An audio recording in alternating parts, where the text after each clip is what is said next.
Hi, and welcome to the Flute Talk Podcast, where we talk about all things flute.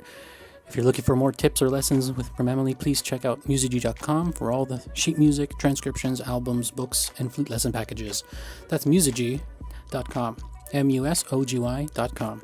Also, if you're looking for posters, fingering charts, or merch, you can head over at our merch store at store.theflutechannel.com for all your flute needs. If you want to help us on a monthly basis, you can also consider joining us over at Patreon for as little as $2 a month.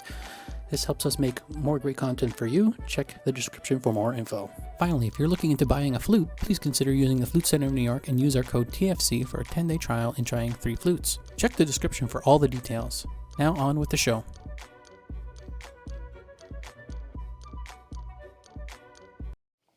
Hi everybody, welcome to the Flute Talk Podcast. I'm Nick. And I'm Amelie. How's it going, Amelie? I'm good, how are you? Good. Hopefully everybody's great. This is the podcast that we do once at the last of every month, last Sunday of every month actually. So you can join us here live if you're listening to this after the fact, and join us and talk to us and stuff like that. This is the podcast where we talk a little bit about different subjects, and then we leave the questions out to you, the crowd. So yeah, hopefully everyone was good this month. It's November, and it's Thanksgiving weekend for a lot of people in the United States, and then for whoever else celebrates it. I think it's really United States. Yeah, or people who are from the United States living in other places and still of celebrate, course. right? So wherever you are in the world, hopefully having a great Thanksgiving weekend. So today we're going to talk a little bit about alto flutes, and then if you have questions in the chat, please jump in and give us some questions about the alto flute or about flute in general, or anything you'd like to talk about musically wise. So yeah, we got a alto flute in the mail from a brand. We won't name it yet because we're working with them to make a more budget-friendly alto flute, and potentially maybe even a bass flute, which is really amazing. So we got it in the mail. We're going to show it a little bit, and then we're going to talk a little bit about your alto experience as well in with your alto, because you have a Sankoi alto. Yeah. And while you talk about your alto a little bit, then I'll open up and we'll give a little preview, because we're going to do a whole episode video about this new alto flute as well later on in the next couple weeks. Okay. Yeah. Well, when did it start, alto flutes? Like, when were they invented? Do you know? Probably 20th century. Maybe, because yeah. I've never seen repertoire with alto flute before that. Yeah. I think Debussy might have asked, Debussy I think might have introduced a little bit. I don't know if he was the first one. But if anybody knows, or if anybody's quick at searching at Wikipedia, let us know. But because it hasn't been in existence as long as the flute. Yeah, exactly. Standard. Yeah. Just 1 second. I don't want my tea to get cut in my flute. Oh, no. Get, Exactly. Spill on my beautiful flute. Yeah, so I started playing alto flute mostly when I was doing my master's and, my graduate studies. And I was doing a lot of contemporary music at that time. And there was a lot of pieces where you have to play, let's say, piccolo, flute, and alto flute in the same piece. Yeah, exactly. And back then I didn't have one, but my teacher was very nice and was lending me his. And then when I graduated, a conductor asked me if I wanted to play a piece by Boulez. Boulez is a 20th century composer, French composer, and he wrote a piece called Le Marteau sans maître, which means the hammer without a master. And that piece is all alto flute. Like the flute part is only alto flute. And it's extremely complicated rhythmically and everything, but it's super cool. It's a brain workout to play. So I bought the flute so that I could play that, and I thought, it's a good thing to have if I want to play that type of repertoire. Right, exactly. So for people who don't know what the alto flute is, you want to show it to them first, and then maybe play a little something. Yeah, so it plays a little lower. Right, and it's also in the key of G. Yeah. So when you play a C,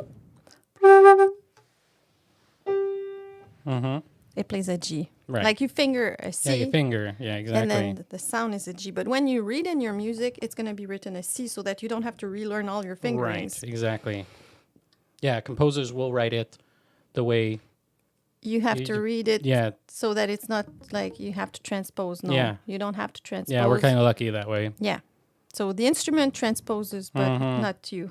Yeah, exactly. So that's what a transpository instrument is, Exactly. basically. And what is like the color that usually it gives off? How do you describe the colors that it kind of does that's different than the flute? It's not as bright. It's not as bright and shiny as the flute, It's more mellow, I guess. And even for the same note, it doesn't have the same color. Right. Which is pretty cool. Mine is curved because I'm not very tall. Yeah, it didn't come with. It came with only a curved head joint. It didn't come with a straight one, or did it come with both? Or no, I didn't buy the straight head joint because I don't have a use for it. Right. I'm not tall enough. Like, I tried it, and my pinky. It was too long. Yeah, exactly. Yeah, it was hurting. Yeah. So I got the curved head joint. Yeah. Some flutes, like some alto flutes, come with both. Like this new one does come with both, which is pretty amazing. So you can see what you like with it and That's stuff. So very very cool, which we'll show you in a few minutes if you're watching it live or watching it on YouTube. But what would you do the same type of practice with the flute as you would with the alto flute? Would you do long tones the same way? Would you do things particularly the same or a little bit different, or what would you be doing? Well, I think I was doing pretty much the same, like long tones and scales, and trying to get the sound. Because, like, if you're gonna play some difficult music, you need to know it's a bit different. It's bigger. You have to open a little bit more. Right. Because it's not the same distances. Like everything is a bit different. Right. And like the tubing is larger. Everything is. The tubing is larger. It's heavier. So. Yeah, and it responds a bit slower too. Right. So you have to get used to that. Because the mechanisms are bigger, and so you need more energy to. Yeah, if you want to fill it up, you need to get through the whole tube. Exactly.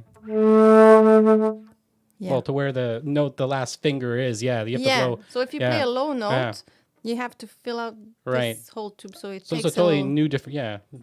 Exactly. Yeah, it's not totally new because, like, the fingerings, how to blow in a flute. Right. No, it's not that big a deal. Right. But sensory-wise also as well, like, it's like you said, if you finger a C on that, it's not as much. If you switch back to the flute, it's like you're using way too much air on the flute now than you would if you were on the alto. And it's very, I guess, it's like different airspeed too. Right. Yeah.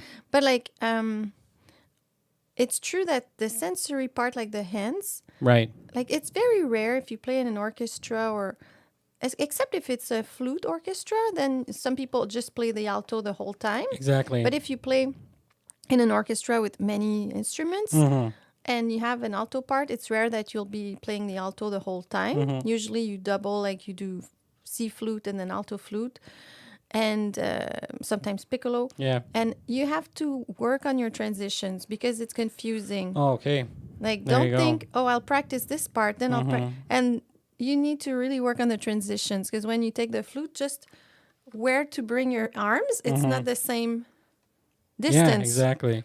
So you have to even, like, play a couple of measures of the end of one and then switch and then feel comfortable with switching. It doesn't take that much time. Just it is an adjustment. You have to be aware of the difference in the feeling in your body. So just take the time to feel aware of that and just embed it in your body. Right. Yeah, and that's exactly like there was a question in the comments. Sam Manoz, sorry if I'm mispronouncing it, but is a straight joint more comfortable? Well, it's way bigger. Like, so it is comfortable for bigger people who have that type of span for their arms, but if you have longer arms, a straight head joint will be totally fine for you. Yeah, but that's why the curved was sort of, I guess, invented, was to kind of simulate the same length as a flute or close to it than a straight one would, I guess. It's the same length, it's just curved instead of straight, but right.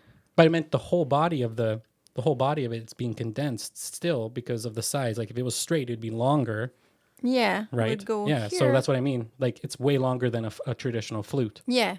But right. So like your arms don't have to that's reach what I'm saying. To that like level. that's why the curved one, it sort of simulates a little bit more like how you have your if flute. You're 6'2", obviously you can use You can use a straight head joint. Exactly. And probably even not that tall, you could use a straight head joint. Exactly. It's just I don't have very long arms, but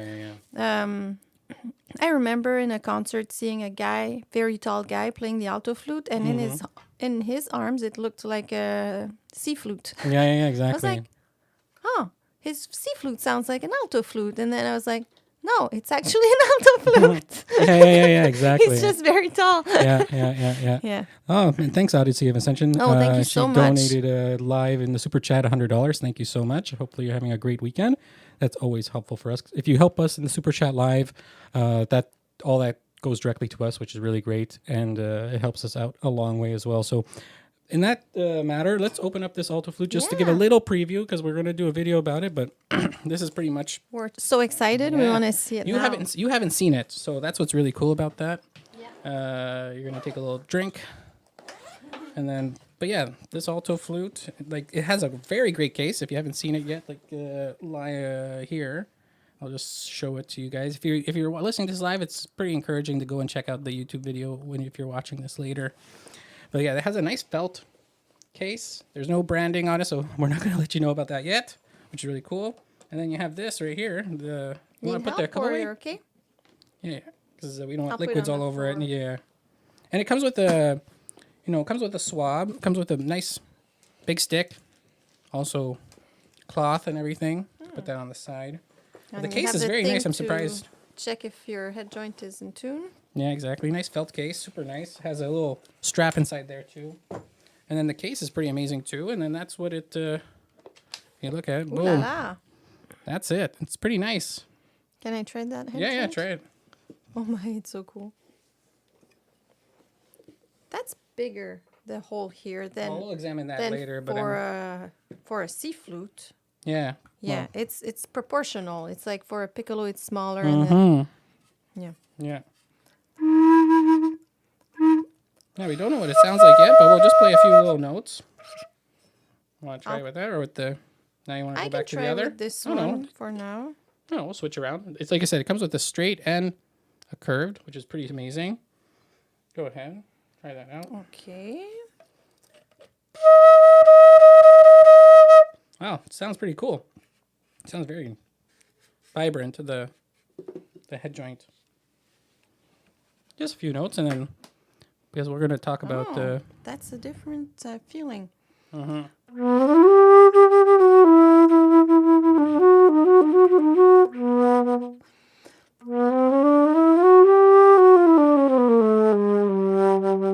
Yeah. I know in the comment, Louis Bertrand was like saying like it sounds like a pipe organ a little bit. It does have that pipe organ type of sound. It's pretty cool. It's true. That's so cool. Yeah, it's pretty amazing.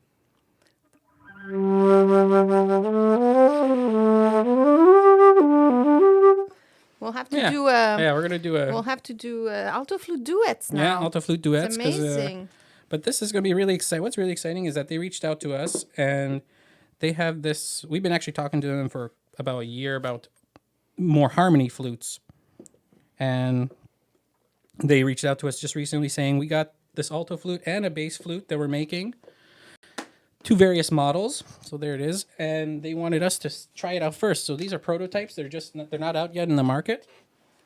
And now we just need a bass flute and Yeah, and then we're gonna hopefully get a bass flute from them as well. But we're gonna try to, like I said, it's about making it budget friendly for everybody. So this is really exciting to make a budget friendly alto flute and maybe even potentially a bass flute that you can just get and have, and then it's repairable. It's completely made with very good quality. I've seen their factory and all that stuff. It's very, very reputable. and Very even well like done. for schools Yeah, to have exactly. access Oh my to gosh! affordable instruments. Because now you there's know? way more And a lot of wind band parents stuff that have that. And a lot of parents want their kids to have access to music, but not everyone can spend that much. So it's good to have instruments, or just adults too who want to learn music. Like music has so many benefits for everyone, and Exactly. it's a good thing to have access to it. Like more choice. It's just good, you know. It doesn't take anything away from anyone because like just makes more musicians in the world. It's a good thing. Exactly. Yeah.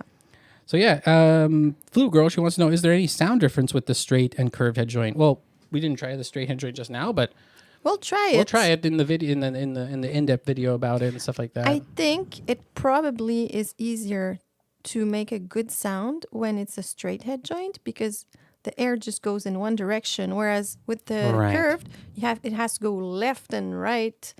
Maybe Right. It has to have a little bit. I guess there's some type of interaction, but a tube is really going to be even throughout. It has to have Yeah. like really hard angles to be kind of, if it's rounded, it's going to mimic the same. If it's like a sharp corner, then it's going to have more problems. But still, like, Yeah, it's yeah, not yeah. as.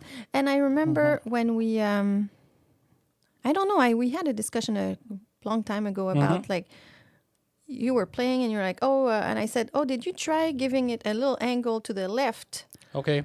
when you play? And you were like, oh, yeah, it helps because like we're used to playing the flute and the air goes this way mostly. Right. Not And this that way we- it's going not in with- another direction because Like the we head joint's mostly now. send it straight, but still sometimes we give it a little direction, you know? Exactly. And I was exactly. think other way now, and it does help when I play with the curved head Right. joint. Exactly. But is it in my head? But you said it worked for you too, so Yeah, then yeah. I was like, it maybe all it's depends. not in my head. Yeah. And like I said, it's really like I've been reading a lot more about flute and more about flute sound and stuff like that. And like really, it really just comes down to where the last finger is placed on the tube where it's closing. Mm-hmm. That's really where it dictates how much air you kind of need. You don't want to go over it because then you're going to get more.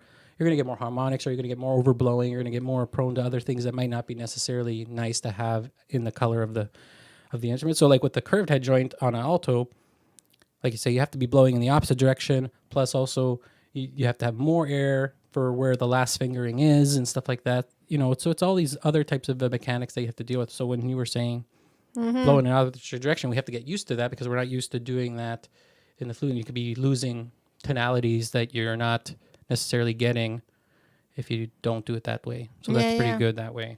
Oh, Thanks, Ken, so much. Thanks so much. Another super chat, $20. That's really amazing. Thank you so much. I also saw some questions now about this, so we're going to talk a little bit more about that. Thanks for all the questions. Did we already talk about is there any sound difference between a straight and curved head joint? Yeah. Yeah. And then I saw another one that's how would you check to see, by Felicia. Felicia has a question here. How would you check to see if the alto flute is in tune when you use the curved head joint? Well, like I said, like maybe to tune it and how to tune it and stuff. Use a tuner, you know, that helps. But also like move the head joint, the curved head joint in the direction you feel comfortable and where it's in tune. Like it's not fully in tune when you push it all the way in while you're playing. You have to adjust. Yeah, it's the same as your C flute. Yeah.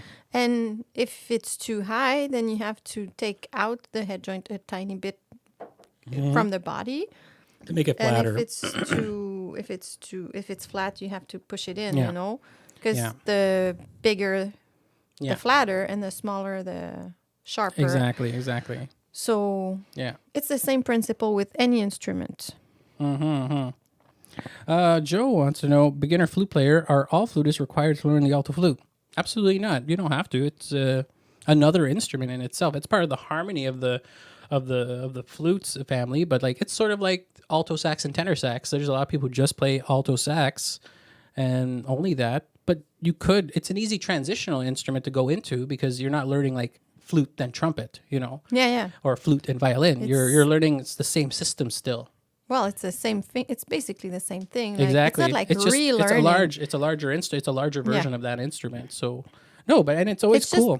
It's not really learning a new instrument. It's just getting familiar with an instrument from that same family that you know already a lot about. Exactly. Yeah. So, but like, I think during my whole bachelor's degree and everything, I didn't even play it. Right. I started after. Yeah, it's really a new instrument in the flute world and also in orchestral music in relative to the 500 years of orchestral music, you know. Yeah. So it's really starting out. Same thing with bass flute. Bass flute, very, very new. Yeah. As well, and I think I used the bass flute once in a contemporary piece in an orchestra. And it was not a good experience because like I had to rent it and it was not a very good quality instrument. I think it was the university's bass flute and it was not it's always like maintained well. You know, everyone just takes it and I don't know if it was really closing that. Like I think it was leaking. Yeah, I think that's a usual thing for a lot of schools because even for me and for other people I knew, whenever they had the school's bass or the school's alto, very neglected. Because very I neglected. called in a music shop, and then they said, "Oh, we already rented it." Right. So then I think At a the music shop. conductor Okay. was teaching at a university. He said, "Oh, I'll take that one," Right. but they were not very well Ah. maintained, so it was not fun. So I can't wait to play with a good bass flute that's Right. well maintained. You know. Mhm. Yeah, and what's exciting about altos and basses, they have to be made to a certain quality, even and it doesn't matter. You can't make a cheap alto flute. It's just impossible because it just mechanisms stuff. It'll just start falling apart. So that's what's exciting about this flute. It's really getting to that limit of like bass professional. Bass professional because there's no, like there's Pearl. It's like at those levels and even higher as well because they're just getting better machines, better casts, and they're working really hard to make a quality instrument now because they realize they can sell many of them at quality and then And those instruments are repairable, Yep. which is amazing because now Exactly. you're starting to have budget instruments Yeah. that are repairable. yeah, these have Pisoni compared pads, to- all the standard stuff. You used to have very cheap instruments that are also a good start if you want to Right. see if you like it and you don't want to Exactly. spend too much, but they're not repairable. So No. like Exactly.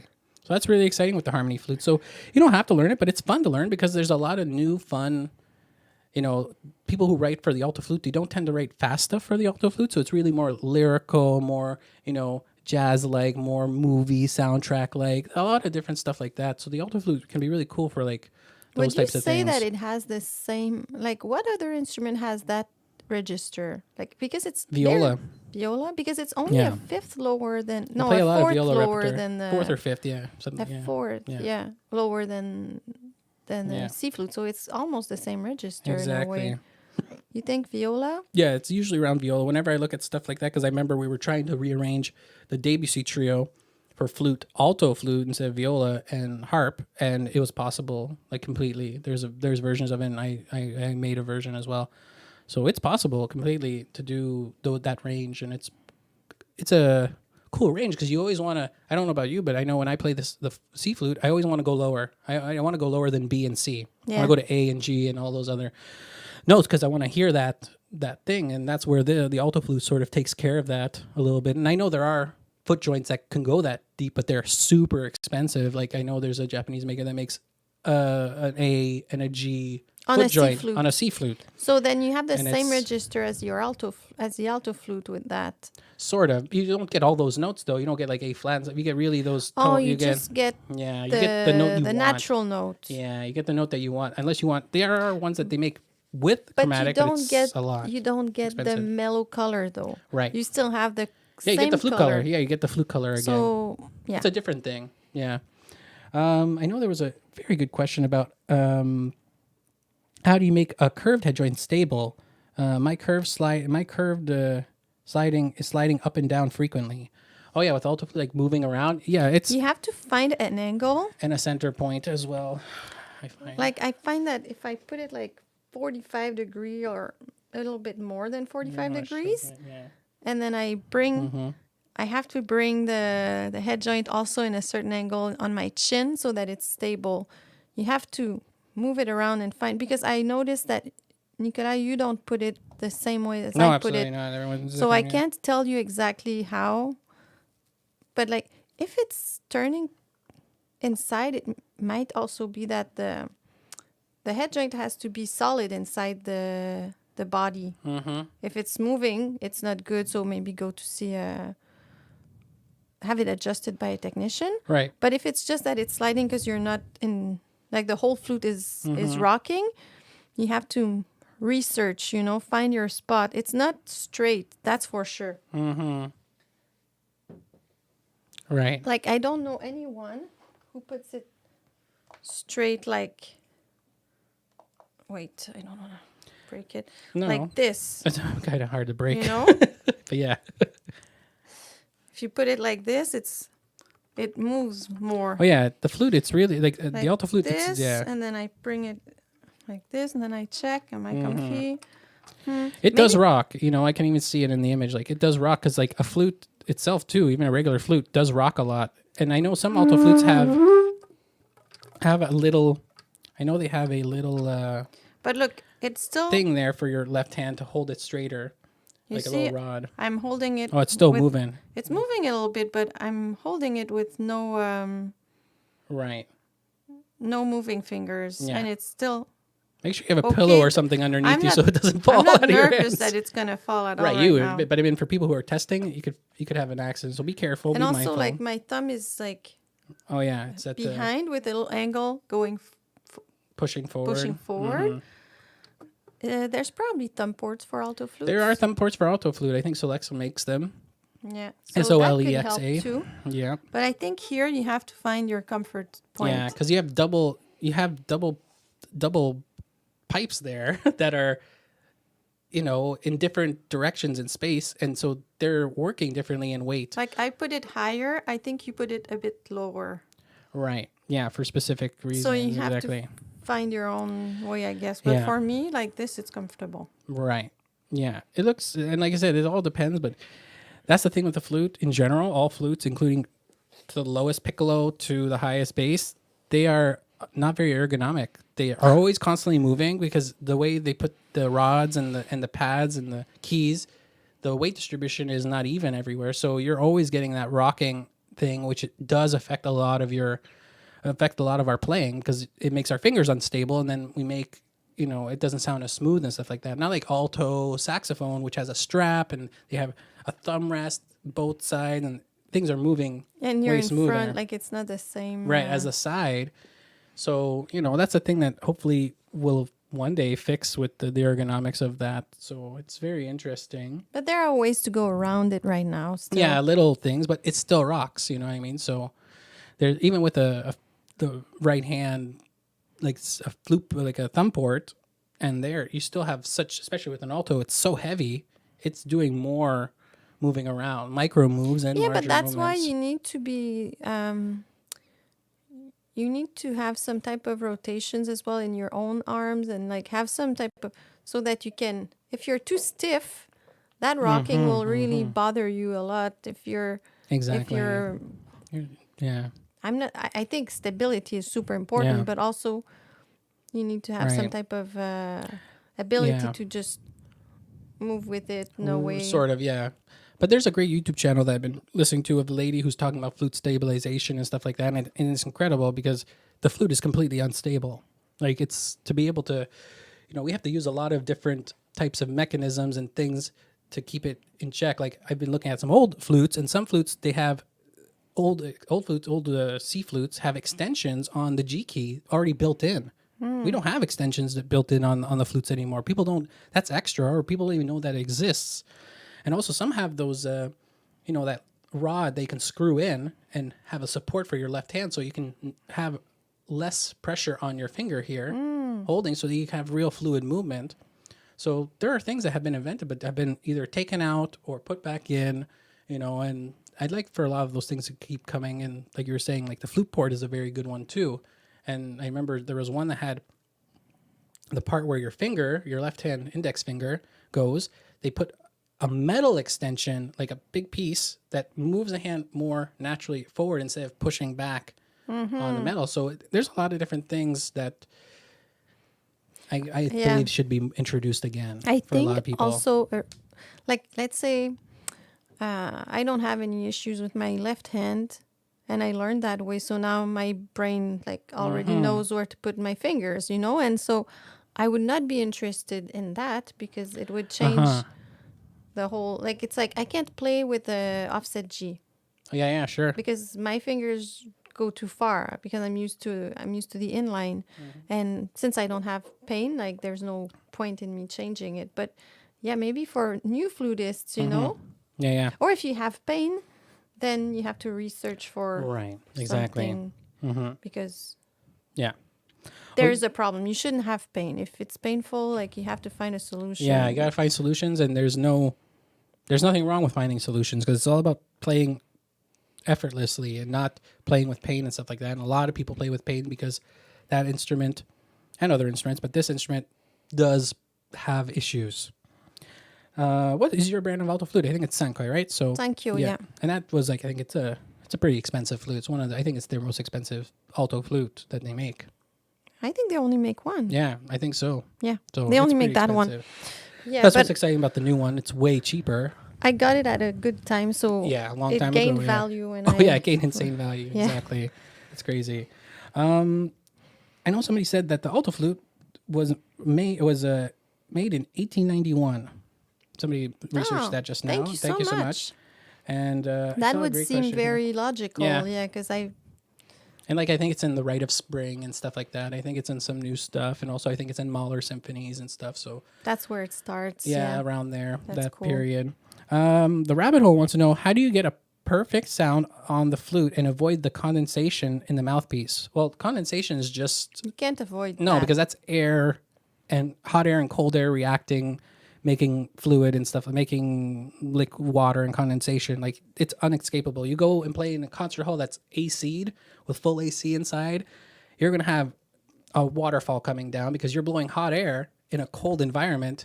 You're going to get that. If you're in the reverse, you're in a hot place and you're blowing, like if you're in a tropical place, you're not going to get as much as that problem, you know, like No, where if it's warm, you don't get as much No. water in your flute because yeah, it's not a bad thing. Like, it's just a thing that happens. the only thing is when I was a beginner and I would play for a while, I felt that I had to clean my flute, like take out that water inside, Oh yeah. and then my sound was better. And I remember my teacher was laughing because he was like, whatever, like, what are you talking about? It doesn't change the sound. And I have students who say the same, but now I don't feel it anymore. So I guess, like, if you feel like when there's too much condensation in your flute, you need to clean it out and then put it back and play. That's okay. I think it's a thing that happens. Because maybe now we blow more, or I don't know, like it doesn't affect us as much, but I guess when your sound is a bit more fragile, maybe it affects it. Yeah. But there's nothing wrong with it. You blow warm air. Yeah, exactly. So if you have any other questions not regarding Alto, please feel free to leave them in the comment section here live, and we'll try to answer a couple of them. Like this one, Not Dabber wants to know, how can a beginner flutist get started learning without having a band support system? Any online resources besides YouTube? Well, you can totally learn without being in a band, a concert band or a wind ensemble. There are in most cities. I can't remember what the name is. I think it's, I don't remember what it's called, but there is a community of different cities that have community bands that you can join for free or for a little subscription fee. No auditions. You can join and just have fun and stuff like that all over North America, and I think in some other countries as well. I guess I can't remember the name off of my hand, but it might come back to me. Most places have amateur Right. bands, Exactly. wind bands or orchestras. Yeah. But we also have our method, which is really good, on musigy.com, musogY.com. And those are lessons to start off beyond YouTube. Yeah, and in a way, I feel it's almost better if you start in band and you only play band music. Everything has B flats. Yeah. And then I You start have getting- students that don't even know their B natural fingering. Or G sharp. And then when they start playing a piece, they play B flats, and even when there's no B flats, like Yeah, their thumb is always there. it's on the good B to flat. not do only B flat major concert scale. Yeah, if you Learn do all your only scales. band, I would advise you to play other stuff than band music Start playing as well. duets with people that are not band stuff. So yeah, I understand like what you mean is if you do it on your own, it's Right. more difficult to motivate yourself, maybe taking lessons, Mm-hmm. because then you're going to be motivated because the teacher will tell you, oh, play this for me next week, and you'll Right. practice it. Or next month, whatever, like. Or in 2 yeah. weeks or whatever, how you organize yourself. Exactly. Find people to play music. And I Yeah. have students who have groups of friends and they do like little online concerts. They record themselves and they all listen to each other or they play together. And now with the internet, like you can find people that will want to play with you. Right. Some people play in churches. Yeah. Some people, like there's a lot Exactly. of places where you can share music with others. Yeah, and we have a playlist about how to learn from home. We have a playlist that has a lot of episodes in different types of steps and stuff like that for free. But like I said, the main stuff, like what we have, The is flute really method worth that it. we made is, I think it's very good. Like Yeah, I it's made it the way I wanted it for my Yeah. students, the way I teach. It has like It's very methodical. Yeah, it has everything you need. And And it's very affordable, and you can definitely use that. It's 15 lessons that you would have with you, so you're getting that for way, way less, but also it's very methodical, very well planned out, yeah. so that you're going to learn a very good base of flute playing just to get yourself more curious about the flute, which is what you want to do at the end, right? Yeah. So, and have good principles in playing. And you have all the videos to help with learning it. So, yeah, but if it's more motivation, like outwards, like maybe you can find friends for that, or a teacher, or also a band, But maybe you need to learn a little bit before you join a band. Because if you're not in school, those bands, they don't really teach you. Mm-hmm. Yeah. Exactly. Speaking of pain, I have pain in my first finger on my left hand, and I couldn't find any solutions online. The first finger being the thumb or the index? Thumb? Left hand, first finger. Index? That's first finger. Thumb is thumb. Oh, yeah? Okay. The index then. Is it where the flute rests? Mm-hmm. If it's where the flute rests, maybe I think so. you're pushing too hard. Yeah, it's that. That's what they were saying. Or maybe you could maybe it's just because the flute is hard. Yeah. Some people put little gels. There's little gels you can put on your flute that make it a bit more soft. I also have a student who they call that a bebop. Yeah, bebop, but it's a hard thing. It's hard, but she had pain in her wrist, and it kind of made more of a straight line, and she couldn't really get where to put the flute, so that kind of put it in the right spot, and she likes it. It's less painful now. Yeah. So that's what I would try, but you're probably pushing too hard, and if you push too hard, you're also going to get pain in your jaw, so be careful with that. Oh, yeah. You don't need to put too much pressure. It's just about putting the right amount, as little as you can, so that it's in balance. I think we have a video about how to balance the flute. If not, we should make one. But I know in some videos you mentioned it. We have a video about posture that talks about it, I think. Yeah. We could make another video about balance, How to help balance your flute, because really balance is really a tricky issue with the flute. Yeah. But for each person. You might be pushing too hard, or maybe it's because we have a little vein here. Sometimes I put my flute on that and then it hurts. Like it's just, I have to know exactly where to put it. So check that out. But maybe the little gel or the bebop could help too. Right. So we're going to just talk a little bit about all the things that we have for you guys in terms of like our Patreon as well. If you want to help us out monthly, you can go and help us and tip us there for as little as $2 a month, and all that goes directly to us, and you help us out make more videos, stuff like that. You go to patreon.com/theflutechannel, and that's where you can find us there. You can talk to us, and we post some things, we chit chat and all those types of things privately between each person. It's really cool. Also, we have Musigy, which is our sheet music shop and our lessons shop, where all of our lessons in sheet music are. So MUSOGY.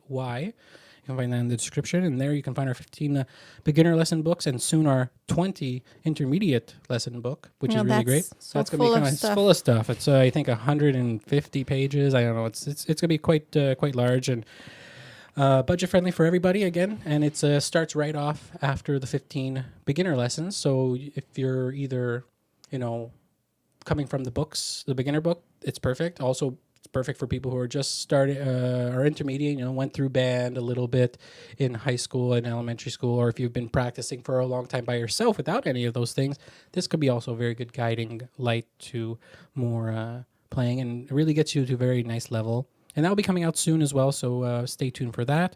Yeah, it really brings you to an advanced level, I guess, where you can push more. Exactly. And if you're looking for a flute to buy, go to the Flute Center of New York. They have the largest supply and largest name brands, all the name brands of flutes. And if you want to try a bunch of flutes, go there. Go to flutesforsale.com or flute. I think they're new. Flutecenter.com, I think. Yeah. Flutecenter.com.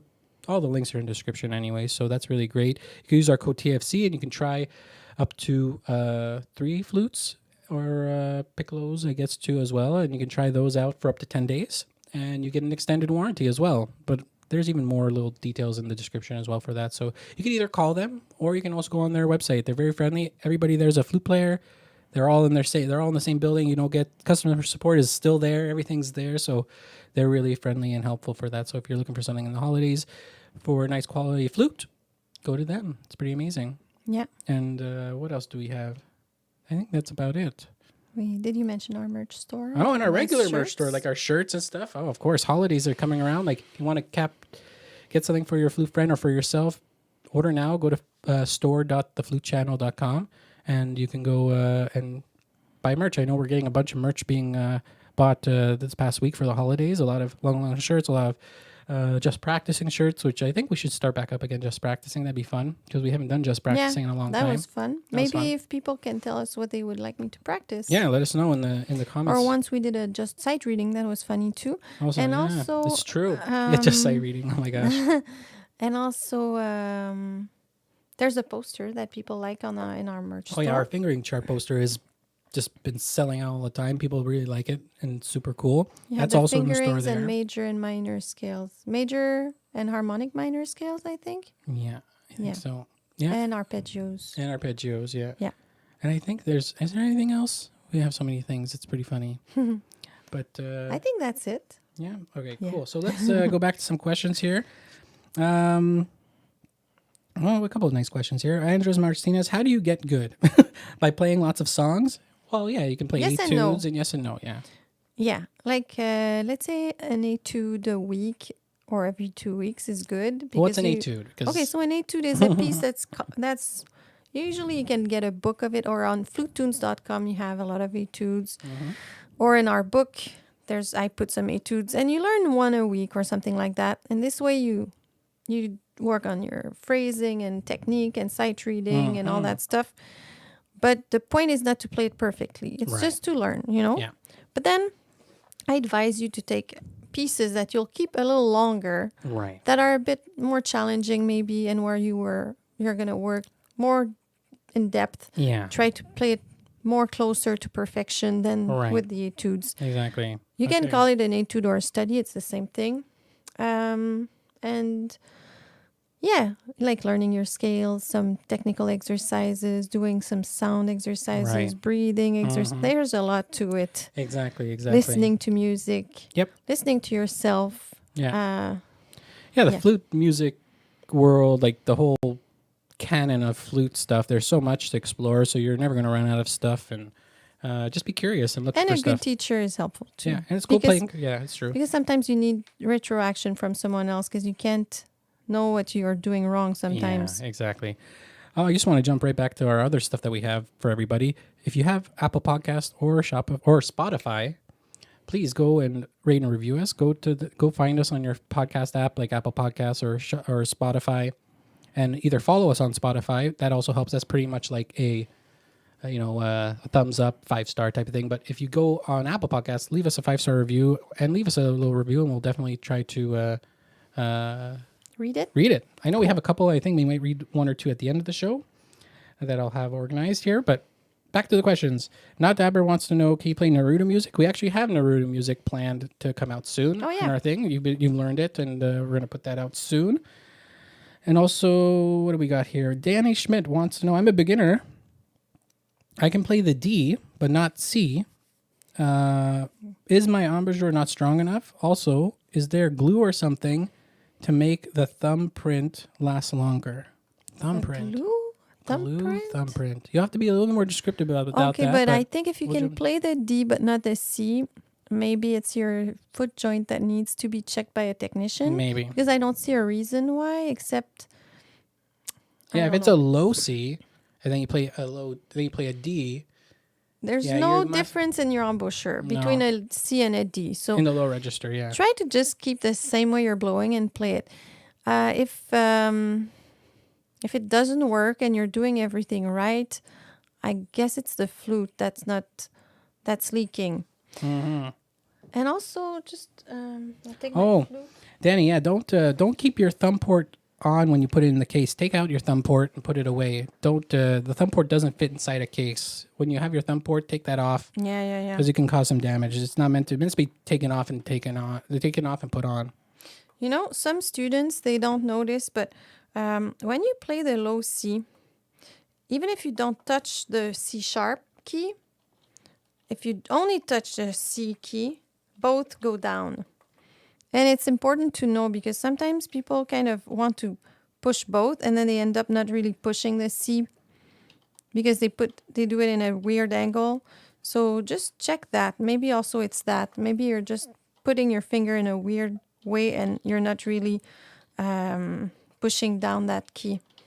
Mm-hmm. And if you're doing everything right, just check if you see a leak. And if you don't, bring it. I would bring it to make it.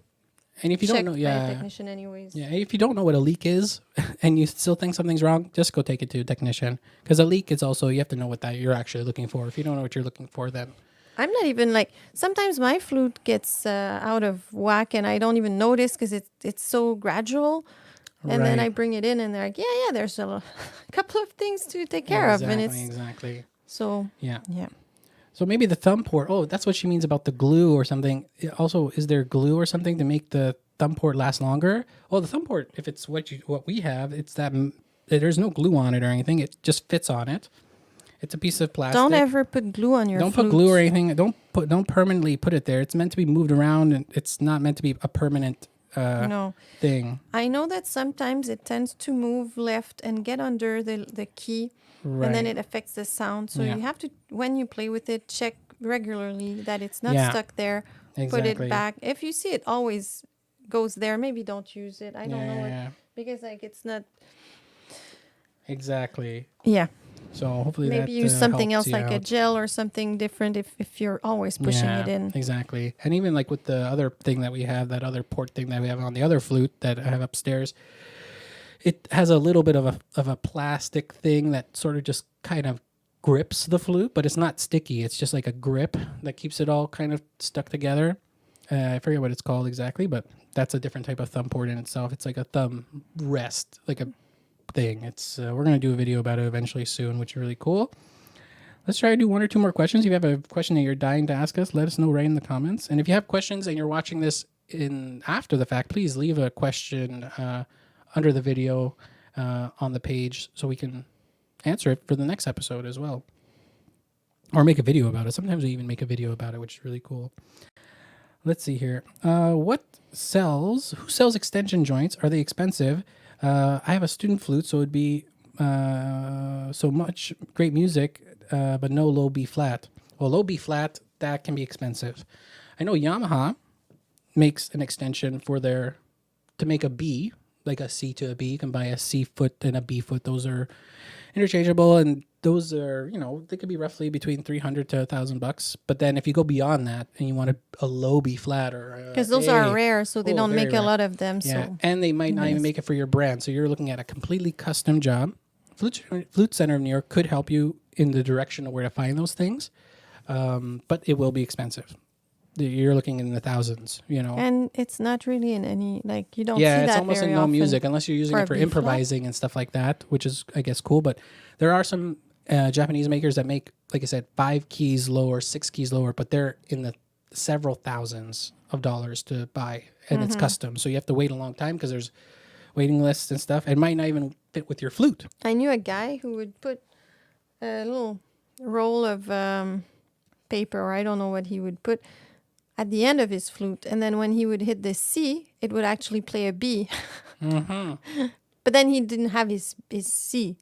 You understand? Because he only had the C key. But with that little with that little paper roll, it played. Yeah, made it longer. Yeah, I knew some people that would use their knee and put their knee against the flute at the bottom and would make it a little bit lower because it just added stuff. People do funny stuff like that. There are. Yeah, there are metal extensions that you can fit inside the tubing that will make that note happen because, like you said, you add more tubing, flatter it goes. Starts going to new. So there are. But if you don't have a key, then you lose that other note. Yeah, and you're only using it for that one note at one time. They can take it out and then go back to normal. But it's rare, ultra rare, to see that in music. Felicia Studard wants to know, when you are playing a piece in B major, why is there a flat symbol on the B line? Should I play B or B flat note when there's a key symbol of a flat at the beginning of a piece? Yeah, when you have a key signature, that means if there's a flat note in the key signature, that on that B line, that means everything All the B's are flat. are flat. Unless it in that bar, it could change and they could put a natural or a sharp or whatever to indicate play B natural. And that's good only for that measure. Exactly. But a key signature, like if you have a B at the key signature, you might be in F major or in D minor. Yeah. Yeah, that's all music theory. Yeah. But it's interesting to understand it, to know in what key you're playing. Yeah, you got to know what key you're playing in exactly. And when you practice scales, basically you're practicing the basic words of that key. And that's what composers use to make melodies. Yeah, and exactly. Yeah. Basically, that's basically it. If you want to improvise, you can use some scales and try to improvise in those scales. Yeah, because there's groupings of... Yeah. You use those notes, but not necessarily in that order. Right. And then, exactly. You talk a lot about that in the book as well for key signatures and stuff like that. So you make it clear for them in the beginner book, in fact, which is very useful. What do we got here? Asha wants to know, hi, I just started playing alto flute in my flute choir. That's so cool. Any tips for using the roller right pinky movement? My pinky can't move that fast. Well, if the person's written fast music for alto, that's really sad and tough. You know, like you can use it's here, the roller. Yeah. So you can give yourself a little bit of the nose thing. You can oil your pinky with your nose or behind your ear or on the side of your nose, but not real oil. Don't use oil that you buy at a store. Just use oh no, that would be awful. It would be awful. Yeah. No, you just want a little slippery, Yeah. And your hand has to be in a good position before you start doing that with your pinky. And like your arm can move. You see, my arm just goes a little bit. It's not a big movement, but it's free. It's not stiff. Right. You want to show that again? Or just do a little close up. So like this. So I'm here, and then my pinky just goes like this. But like my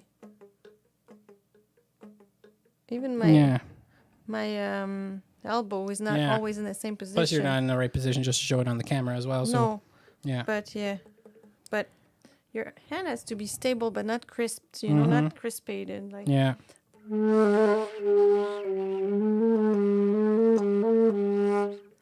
Right. It's a practice. Also, make sure you can move the foot joint. Yeah, exactly. It's not like it has to be lined up. Lined, like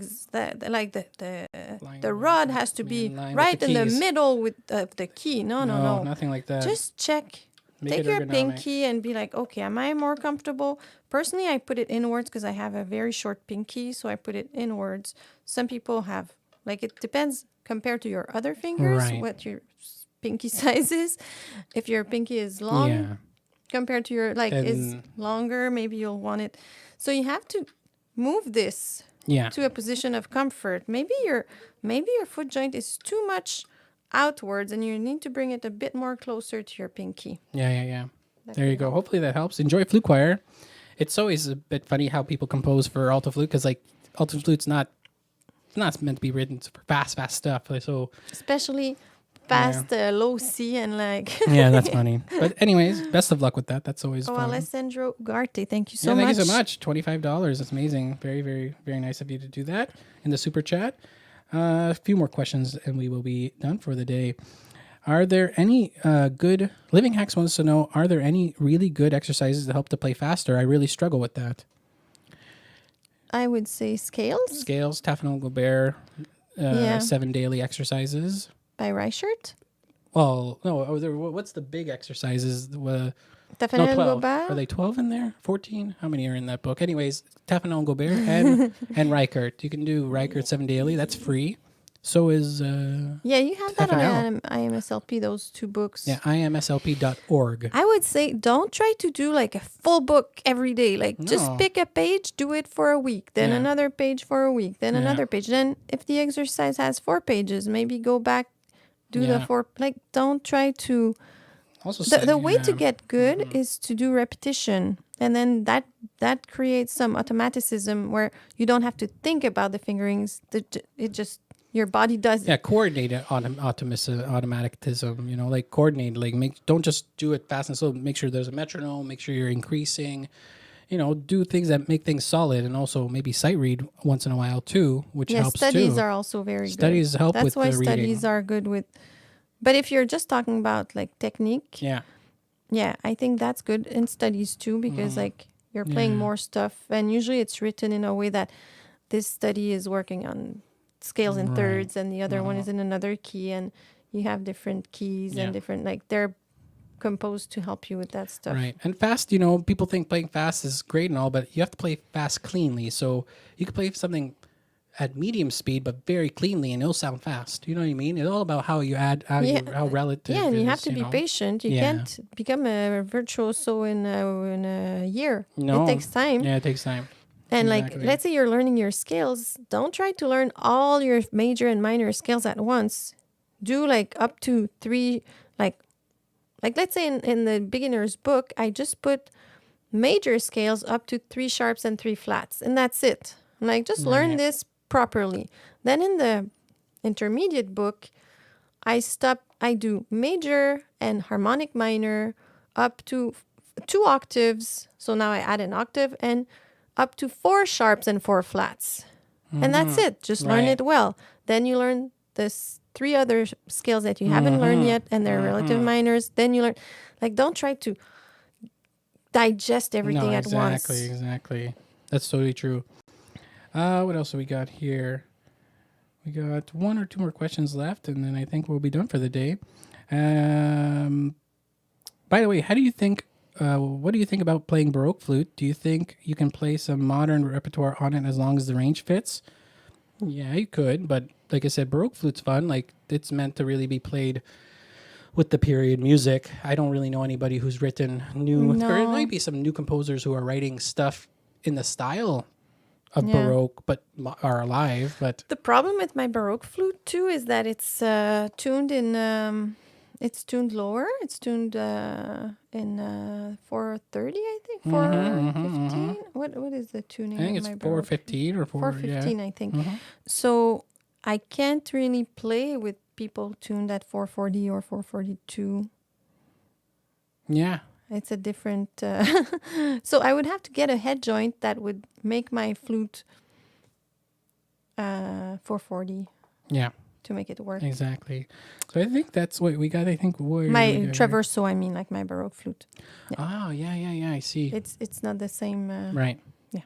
So we got one final question. Just so I can explain, because sure, maybe people don't know. In the Baroque period, like now we usually tune around 440 to 442, which is the A442. So that's the amount of hertz you have. Waves in 1 second, sound, to get that sound. But in Baroque music, back then it was a bit more flat. Right. We tuned a tiny bit flatter, and even from Instruments city to city, people didn't really tune exactly the same. Right. But so a lot of Baroque instruments are in a range, I guess. Are at 415. Like, let's say you put go on YouTube and put a Baroque sonata played on traverso or a Baroque flute, and try to play it with your C flute. You'll see it's going to clash. It's not the same flute. Yeah, exactly. Yeah, it's not the same note most of the time. But now there are also Baroque instruments that are tuned at 440 so that they can play with others. But and Baroque is a time period of Bach, the J.S. Bach, and a lot of those composers around that time. Even I think Vivaldi's very late Baroque. Late Baroque, yeah. So that's that period, and that Baroque flute's up there in the corner. If you see it right above what Amelie said, it's the last flute at the very top. It's the 1-keyed flute, the Baroque flute. Yeah, meaning there's one metal key on it. Like, we just got a piccolo that has 6 keys on it, but it has empty holes, but there's 6 keys on it. So it's all. We'll present that next month, eventually maybe. too. Yeah, hopefully, exactly. It's kind of an antique that you got. No, it's a playable flute. Like, it's no, but is it antique? Like, is it an old piccolo? Yeah, it's at least maybe it's at least 100 years old. That's so cool. Yeah, it's pretty cool. What else we got here? I saw one really good question. And what is a Baroque flute? We already mentioned that already, so hopefully that clears it out for you. If you have more questions about the Baroque flute, let us know. Louis Bertrand wants to know, how do you keep count when you can't count out loud? Not like piano players who can say, ta ta 1, ti 2, ti. 3, Yeah, 4. exactly. Yeah. Group things in your head and make a Yeah. connection between your group and your eye in the music. Right. Never group more than 4 things. Don't try to go 8 things at a time. You can't count 8. And I think I will make a book about rhythm because a lot of people have issues with rhythm. Yeah. And one thing is that That's smart. rhythm is a very physical experience. It's in the body. Yeah. So don't try to control rhythm only with your brain and count and count and count. Oh, yeah. Put the pulse Totally. somewhere in your body. Yeah. It has to be there. So maybe listen to music, dance, or walk on the music So you can to feel feel it. the Yeah. pulse. Like, that's very physical. Yeah. Take Music is a physical you thing. can take a tennis ball and feel like 1, 2, 1, you 2, bounce just the ball that on the type floor. of, or 1, 2, 3, 1, 2, 3, just so Right. you feel the physicality of it. And then when you play, you have this, and this is your reference, and you put the notes inside. The pulse is your container, Right. and the rhythms are the content that you put inside. And that container is, you know how time and space are connected. So you have this Right. space in which you have to put those things, the time or the space. Visually, the time, we see it as space, basically. So you see that amount of time, and you have to put like 4 notes. Taka, Exactly. taka, taka, taka, taka. So, but if you don't have the physicality of it, it's very difficult to read the notes, do the fingerings, and count. Yeah. You have to rely on your body at some point. Exactly. So, yeah. There we go. So to leave off of that note, this is the end of the show. We do this at the last Sunday of every month. And be sure to join us next month in December, where it will be our 60th episode, which is pretty cool. We've done 60 of these. Imagine that, 60 podcasts. Wow. Been a long time. And hopefully you guys can join us during that. It'll be during the holiday season again. I don't know what day it falls on exactly, but maybe it'll fall on New Year's Eve. Maybe it won't. Regardless, hopefully everybody keeps practicing during the holidays. Hopefully everybody gets a nice, pleasant holiday for everybody, because it's the holiday season. Be sure to, be with family, practice a little bit, play for your family, play for your friends, learn some holiday tunes. We just released a bunch of holiday tunes. We're going to be releasing, I think, 1 or 2 more, but play some holiday tunes. If you want to have playback tracks, go to tomplay.com. We have a deal with Tomplay. So if you listen to a tune that we've recently made, you can check in the description for most of them. There's Tomplay links for that, and we get a little bit from that as well. So if you want little playback tracks, Tomplay is a... So if they go from our video, Tomplay knows when they yes, click exactly. from our video. Yeah, we have affiliate links with that. So if you go and use Tomplay anyways, why not go through our videos? Yeah, Tomplay is a great software. You can use it on your tablet, you can use it on your computer, and it's playback tracks with your instrument or without it. You can minimize the volume on each part. You can change the speed. You can print out the music if you want to. Yeah. And it's really valuable. There's a subscription service, and there's also, you can buy sheet music individually. Both will, if you click the link and you get the subscription service, instead of buying that sheet music, we still get a thing off of that. So that's really a commission off of that. So that really helps us a long way, because a lot of people have been using Tomplay, and we get a bit from that as well. So that's so nice. So nice. Thanks, everybody, so much. And I hope everybody has a great rest of the month. And see you guys next month. See you.